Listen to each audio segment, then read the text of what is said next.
നമസ്കാരം. സോഡിയാക് മീഡിയയിലേക്ക് എല്ലാ പ്രേക്ഷകർക്കും സ്വാഗതം. 2025 ജൂലൈ മാസത്തെ ചിത്തിര നക്ഷത്രക്കാരുടെ നക്ഷത്ര ഫലം ഒന്ന് പരിശോധിച്ച് നോക്കാം. ചിത്തിര നക്ഷത്രത്തിൻ്റെ ആദ്യത്തെ 30 നാഴിക വരുന്നത് കന്നിക്കൂറിലും ശേഷം 30 നാഴിക വരുന്നത് തുലാക്കൂറിലുമാണ്. കന്നിക്കൂറുകാരെ സംബന്ധിച്ചിടത്തോളം 10ാം ഭാവത്തിൽ സർവേശ്വരകാരകനായിരിക്കുന്ന വ്യാഴം സഞ്ചരിക്കുന്ന സമയമാണ്. ഇത്തിരി വ്യാഴപ്പഴവുണ്ട്. എന്നാൽ ഭാഗ്യാധിപതി ബലവാനാണ്. അത് കാരണം കൊണ്ട് തന്നെ നല്ല ഭാഗ്യം അനുഭവിക്കാനായിട്ട് സാധിക്കും. അതിനോടൊപ്പം തന്നെ കർമാധിപതി നിപുണായോഗം ചെയ്ത് ലാഭസ്ഥാനത്താണ് നിൽക്കുന്നത്. തൊഴിലിൻ്റെ കാര്യത്തിൽ വളരെ അനുകൂലമായിരിക്കുന്ന ഗുണഫലങ്ങൾ അതുകൊണ്ട് തന്നെ അനുഭവിക്കാനായിട്ടുള്ള യോഗം കാണുന്നുണ്ട്. ലഗ്നാൽ 4ാം ഭാവാധിപതി 4ാം ഭാവത്തിലേക്ക് ദൃഷ്ടി ചെയ്ത് നിൽക്കുന്നത് കൊണ്ട് ഭവന സംബന്ധമായിരിക്കുന്ന സുഖഫലങ്ങൾ അനുഭവിക്കാനുള്ളൊരു യോഗവും ചിത്ര നക്ഷത്രത്തിൻ്റെ ആദ്യത്തെ 30 നാഴികയിൽ ജനിച്ചവർക്ക് കാണുന്നുണ്ട്. എന്നാലും 12ാം ഭാവത്തിൽ ചൊവ്വയും കേതുവാണ് നിൽക്കുന്നത്. അപ്പോൾ സഹായികളായിരിക്കുന്ന വ്യക്തികൾ, സഹോദര സ്ഥാനത്തുള്ള വ്യക്തികളൊക്കെ അകന്നു പോകാൻ ഇടവരികയോ അവരുടെ ഭാഗത്ത് നിന്ന് അപ്രിയമായിരിക്കുന്ന പെരുമാറ്റങ്ങളൊക്കെ ഉണ്ടാകുന്നതിനുള്ള സാധ്യതയോ കാണുന്നുണ്ട്.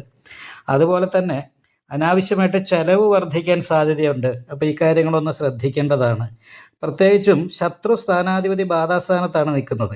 അപ്പോൾ ശത്രുദോഷത്തിൻ്റേതായിരിക്കുന്ന കുറച്ച് ദുരിതമുണ്ട്. അപ്പോൾ ശത്രുദോഷ പരിഹാരമായിട്ട് ശനീശ്വരന് നീരാഞ്ജനം വഴിപാട്, സുദർശന പുഷ്പാഞ്ജലി അല്ലെങ്കിൽ സുദർശന പൂജ, നാഗപൂജ ചെയ്യുക, വിഷ്ണു ക്ഷേത്രത്തിൽ നെയ്വിളക്ക്, ഭാഗ്യസൂക്താർച്ചന മുതലായിട്ടുള്ള വഴിപാടുകളൊക്കെ ചെയ്തിട്ട് ദൈവാധീനം വർദ്ധിപ്പിക്കാനും പ്രത്യേകമായിട്ട് ശ്രദ്ധിക്കണം. ശത്രുദോഷം പരിഹരിക്കാനായിട്ട് ശ്രമിച്ചാൽ നല്ല ഗുണഫലങ്ങൾ ഈ മാസത്തിൽ ചിത്ര നക്ഷത്രത്തിൻ്റെ ആദ്യത്തെ 30 നാഴികയിൽ ജനിച്ചവർക്ക് അനുഭവിക്കാനായിട്ട് യോഗമുണ്ട്. അതുപോലെ തന്നെ ചിത്ര നക്ഷത്രത്തിൻ്റെ അവസാനത്തെ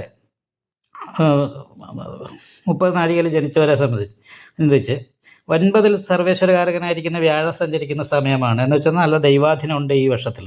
അത് മാത്രമല്ല ലഗ്നാധിപതി ബലവാനുമാണ്. സ്വക്ഷേത്ര ബലവാനായിട്ടാണ് നിൽക്കുന്നത്. ലാഭസ്ഥാനത്താണ് ചൊവ്വ നിവർത്തി സ്ഥാനാധിപതി നിൽക്കുന്നത്. 10ാം ഭാവത്തിൽ ആദിത്യനും ബുധനും നിപുണായോഗം ചെയ്ത് നിൽക്കുന്നു. ഭാഗ്യാധിപതി കർമ്മസ്ഥാനത്താണ്. അപ്പോൾ എല്ലാം കൊണ്ടും വളരെ നല്ല അനുകൂലമായിരിക്കുന്ന ഗുണഫലങ്ങൾ അനുഭവിക്കാനുള്ള ഒരു യോഗമാണ് ചിത്ര നക്ഷത്രത്തിൻ്റെ അവസാനത്തെ 30 നാഴിക തുലാക്കൂറുകാരെ സംബന്ധിച്ചുള്ളത്. എന്നാൽ 5ൽ നിൽക്കുന്ന ശനി കുറച്ച് അലസത വർദ്ധിപ്പിക്കും, നിരാശ പോലെയുള്ള പ്രശ്നങ്ങൾ ഉണ്ടാക്കാനുള്ള സാധ്യതയുണ്ട്. ശുഭപ്രതീക്ഷ നഷ്ടപ്പെടുന്ന ഒരു അവസ്ഥയിലുള്ള ചിന്തകളൊക്കെ ഉണ്ടാകാൻ സാധ്യതയുള്ളത് കാരണം പ്രത്യേകം ശ്രദ്ധിക്കണം. ഹൃദയ സംബന്ധമായിട്ടുള്ള രോഗാവസ്ഥ കാര്യങ്ങൾ, നിരാശ, ഇങ്ങനെയുള്ള കാര്യങ്ങളൊക്കെയാണ് ദോഷം ചെയ്യുന്നത്. വീട് വിട്ടു നിന്ന് പ്രവർത്തിയെടുക്കാനൊക്കെ യോഗമുള്ള സമയമാണ്. കാരണം എന്താ വെച്ചിട്ടുണ്ടെങ്കിൽ 4ാം ഭാവത്തിൽ 5ാം ഭാവത്തിൽ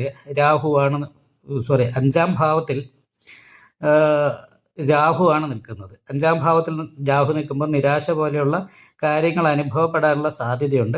രോഗസ്ഥാനത്താണ് ശനി നിൽക്കുന്നത്. അപ്പോൾ ശത്രുസ്ഥാനത്ത് ശനി നിൽക്കുമ്പോൾ 3, 6, 11 ഭാവങ്ങളിൽ നിൽക്കുന്ന ശനിയൊക്കെ ഗുണത്തെ തരുമെങ്കിൽ പോലും 5ാം ഭാവാധിപതി 6ൽ നിൽക്കുന്നു എന്ന് പറയുന്നൊരവസ്ഥ ദോഷമാണ്. അത് കാരണം 5ാം ഭാവാധിപതി 6ൽ നിൽക്കുമ്പോൾ മനസ്സ് തന്നെ ശത്രു എന്ന് പറയുന്നൊരവസ്ഥയാണ്. അപ്പോൾ അത് കാരണം കൊണ്ട് ശനീശ്വരനെ നീരാഞ്ജനം വഴിപാട് ചെയ്യണം, നാഗപൂജ ചെയ്യണം.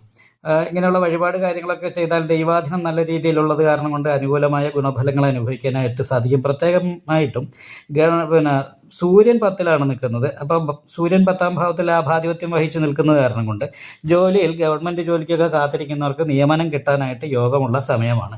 പുതിയ തൊഴിലുകൾ കണ്ടെത്താനായിട്ടും പുതിയ ബിസിനസ്സുകൾ തുടങ്ങാനും ഒക്കെ അനുകൂലമായിരിക്കുന്ന സമയമായിട്ടാണ് കാണുന്നത്.